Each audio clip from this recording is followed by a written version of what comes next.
कर्म करना चाहिए। मुझे खुशी है कि इस वक्त हिमाचल प्रदेश सरकार ने यह फैसला लिया और मैं खासकर जगत सिंह नेगी को उनका बिल्कुल आभार व्यक्त करना चाहता हूं। उन्होंने इस बात को बड़ी गंभीरता से लिया है और वो अब लीड कर रहे हैं। अभी वो तुरंत हिमाचल के अलग अलग क्षेत्रों में जाकर के प्रशासन और लोगों की बैठक कर रहे हैं और मेरी बात जरूर हुई उनसे कल परसों और ये तय हुआ कि सब मिल करके हम जो है इस काम को करेंगे। अब मैं हिमाचल प्रदेश की जनता से कहूंगा, आप सब लोग जिनका भी एनक्रोचमेंट है वन भूमि में और सरकारी भूमि में, वो उसके कागजात निकालें, बनाएं। पहला उसमें 2 साक्ष्य चाहिए मिनिमम, 13 साक्ष्य हैं नियम में, 2 चाहिए। एक बूढ़े की गवाही जो ये कहे कि मैं जानता हूं कि 13 दिसंबर 2000 पहले से ये यहाँ खेती करता है या घर बना है, या फिर कोई और साक्ष्य, कईयों के पास पट्टे हैं, कईयों के पास आधे अधूरे पट्टे बने हुए हैं, कईयों के फॉरेस्ट के पट्टे हैं, कईयों के रेवेन्यू के कागजात हैं, कईयों की मिसलें लटकी हुई है, कईयों ने हर्जाना भरा हुआ है, कईयों के केस चले 2005 से पहले नजायज कब्जे के। ये सब जो है बहाल हो जाएंगे। और जिन लोगों ने 2002 के एप्लीकेशंस दिए हैं, आप जानते हैं 2002 में भारतीय जनता पार्टी की सरकार ने कहा था कि हम नाजायज कब्जे बहाल करने के नियम बनाएंगे। उन्होंने बनाई पॉलिसी, उसमें कहा लोगों को कि नाजायज कब्जे के पट्टे देंगे हम। लगभग 2 लाख 2.5 लाख के करीब लोगों ने पट्टे जमा किए, परंतु बाद में किसी को कुछ नहीं मिला। 1,62,000 लोगों के खिलाफ नाजायज कब्जे के केस बन गए।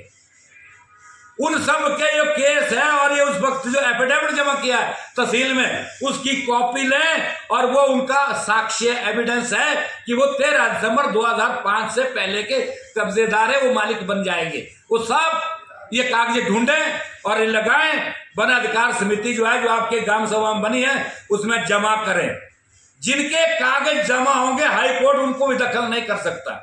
हमने अभी भी देखा, हम लोगों ने जिन जिन लोगों के फार्म कॉ निजी अधिकार के पट्टे के वन अधिकार के दावे किए थे फार्म कॉ में, इस तरह से उनको हाईकोर्ट नहीं उठा पाया और बाकी लोगों के खिलाफ वो आदेश देता जा रहा है।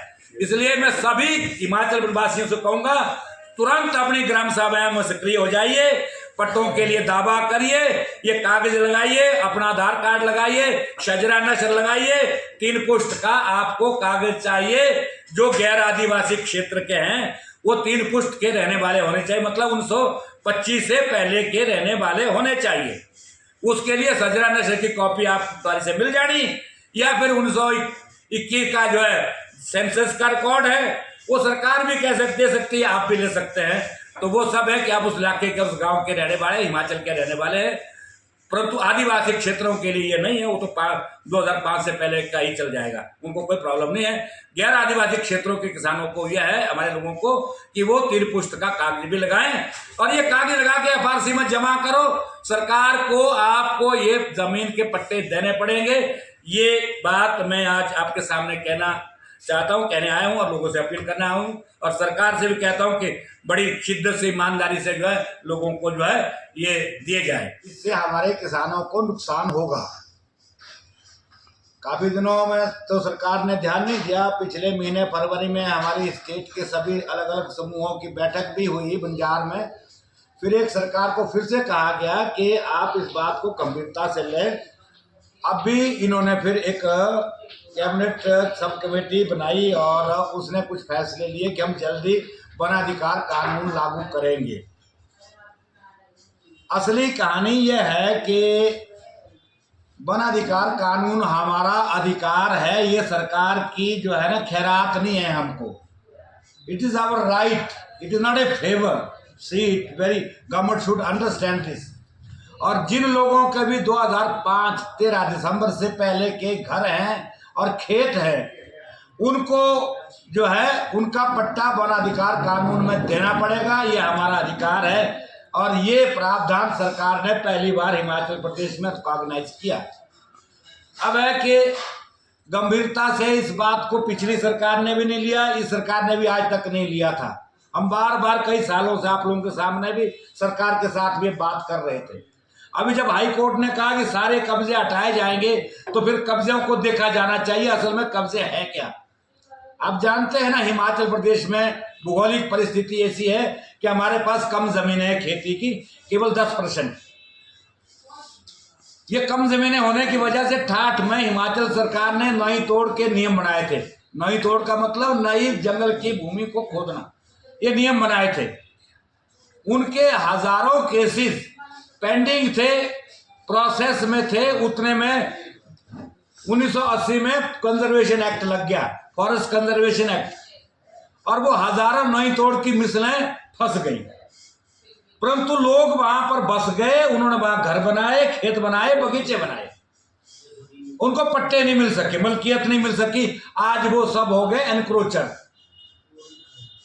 दूसरा मसला यह है कि समझते नहीं रेवेन्यू की परिस्थितियों को लोग। मैं हैरान हूं, हम सब जो गांव के रहने वाले हैं, इवन जहां पर हमारी बसाहट है, जिसे गांव की भूमि कहते हैं, उस बसाहट भूमि का इंद्राज होता था सेटलमेंट में।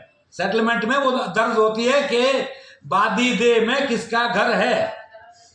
आप मान लिया हिमाचल मंडी में कब हुआ है? 64-65 में हुआ है। सेटलमेंट कब हुआ है? कुल्लू में तो 1912 में हुआ है। उसके बाद कितने घर बने गांव में, देख लो, बड़े भारी घर बने गांव में, वो बादी दे में काउंट नहीं होते। वो तो लाइज कब्जे वाले सारे। मैं तो कह रहा हूं, अगर हाई कोर्ट ये कह दे कि सारे हिमाचल प्रदेश की जमीन की पमाइश करें, सरकारी और वन भूमि की, तो आधा हमारा हिमाचल प्रदेश का 80% लोग जो है वो नाजायज कब्जे पे होना त्राही बच जाएगी। कोर्ट कह रहा सबको तोड़ो तो इतनी बड़ी इकोनॉमी को तबाह कर दे। ये देश कोर्ट का नहीं, ये देश जनता का है। इस बात को समझना चाहिए। ऐसे बेतुके फैसले लेने से पहले कोर्ट को भी 100 बार देखना चाहिए परिस्थिति क्या है नाजायज कब्जे की। तीसरा महत्वपूर्ण मसला है भाखड़ा और पोंग बांध और दूसरे बांधों का। आप जानते हैं भाखड़ा में लगभग 300-400 स्क्वायर किलोमीटर भूमि जलाशय बना है, उसमें लाखों हेक्टेयर जमीन दबी है। ऐसे ही पोंग में भी दबी। उनको उन्होंने जमीनें पता कहाँ दी थी? हिसार में, गंगानगर में और बीकानेर में। वो गए, वहां रेगिस्तान था और वहां के गुंडों ने लोगों को मारे, पहाड़ियों को मारा। अब गरीब आदमी, शरीफ आदमी वो कहाँ रह सकते थे? भाग के आगे। बड़े थोड़े लोग बस पाए, बाकी सब भाग के आए और सरकार ने कहा आप जाके डैम के ऊपर की पहाड़ी में बस जाओ गांव के पास, और लोग बस गए। अब वो सब लाइज कब्जे वाले हो गए, उनको सबको नोटिस आ रहे हैं एनक्रोचमेंट के। ये स्थिति है एनक्रोचमेंट की। जो लोग आज कह रहे हैं ना एनक्रोचमेंट का विरोध कर रहे हैं कि एनक्रोचमेंट को बहाल नहीं करना चाहिए, ये नाजायज कब्जे वाले गलत है, उन लोगों का दिमाग ठीक करना पड़ेगा हमको। उनको समझना चाहिए, परिस्थिति नहीं जानते आप हमारे समाज की। फजूल की बात करते हैं कि कानून को जो है मानते नहीं है, एनक्रोच करते हैं। क्या करते हैं एनक्रोच? जिंदा रहने के लिए हम लोगों को बाहर रहना पड़ रहा है। हमारे घर अगर पानी में डूबे हैं तो लोग फंसे हैं।